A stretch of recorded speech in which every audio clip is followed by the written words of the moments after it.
आपणा सर्वांना नमस्कार. मी रुद्रशेखर जोशी. केसरीनंदन आध्यात्मिक यूट्यूब चॅनलमध्ये आपल्या सर्वांचे स्वागत आहे. आज आपण ह्या व्हिडिओत जाणून घेऊया श्री विठ्ठलाच्या आरतीत युगे 28 विटेवरी उभा असे का म्हटले आहे. कालगणनेची सुरुवात कशी होते. पृथ्वीचा जो सूक्ष्मतम अंश म्हणजे कण आहे, ज्याचा पुन्हा भाग किंवा विभाजन होऊ शकत नाही, त्यास परमाणू असे म्हणतात. श्री भागवत ग्रंथात स्कंद 3 अध्याय 11 श्लोक 4 मध्ये वर्णन आहे. जो काल परमाणूत व्याप्त आहे तो परम सूक्ष्म आहे. जो सृष्टीच्या उत्पत्तीपासून प्रलयापर्यंत व्याप्त आहे तो परम महान आहे. कालगणना सुरू होते ती परमाणूपासून. परमाणूच्या संयोगाने एक अणू तयार होतो. 3 अणूंच्या संयोगाने एक त्रस रेणू तयार होतो. खिडकीतून जे ऊन घरात येते त्या उन्हात किंवा सूर्यकिरणांमध्ये करोडो त्रस रेणू धुलीचे कण उडत असतात. अशा 3 त्रस रेणूंना पार करण्यास सूर्यास जो कालावधी लागतो त्यास त्रुटी असे म्हणतात. 100 त्रुटी पार करण्यासाठी जो कालावधी लागतो त्यास एक वेध असे म्हणतात. 3 वेध म्हणजे एक लव. हा कालावधी देखील खूप सूक्ष्म आहे. त्यासाठी शब्द वापरले जातात. लव किंवा संसारिक उदाहरणातही आपण म्हणतो, अरे तो तर आत्ता बोलत होता, माझी पापणी लवते न लवते तोच तो कुठे गेला काहीच कळले नाही. 3 लव म्हणजे एक निमिष. 3 निमिष म्हणजे एक क्षण.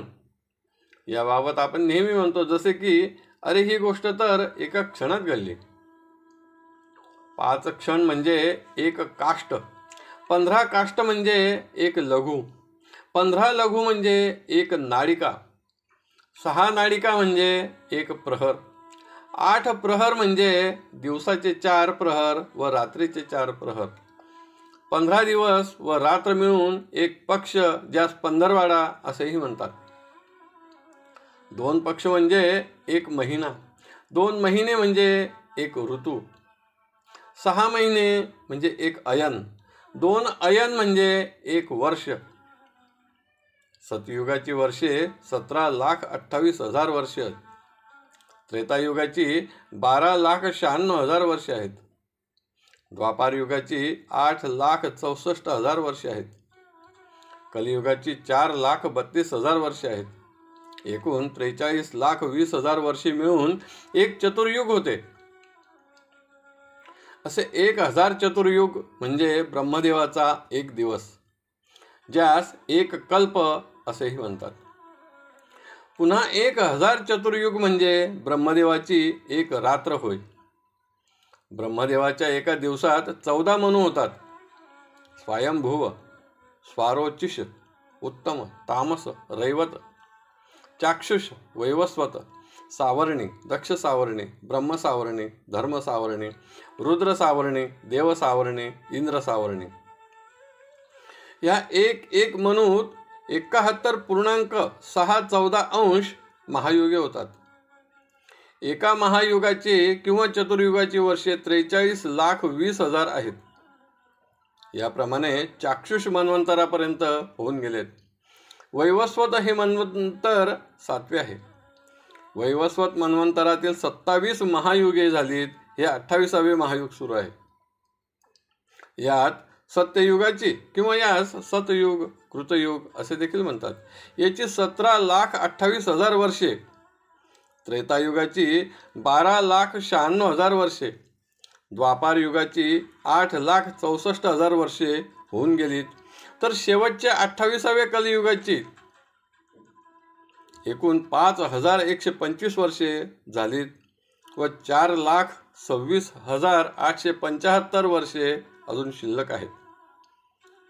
ही जोपर्यंत पूर्ण होत नाही तोपर्यंत 28वे युग सुरू राहील. म्हणजे युगे 28 विटेवरी उभा असे म्हणूनच म्हटलेले आहे. 4,32,00,00,000 वर्षे म्हणजे ब्रह्मदेवाची एक रात्र. तितकीच वर्षे म्हणजे ब्रह्मदेवाचा एक दिवस. गुणिले 30 म्हणजे ब्रह्मदेवाचा एक महिना. गुणिले 12 म्हणजे ब्रह्मदेवाचे एक वर्ष. गुणिले 100 म्हणजे ब्रह्मदेवाचे आयुष्य होय. यास 2 परार्ध असे म्हणतात.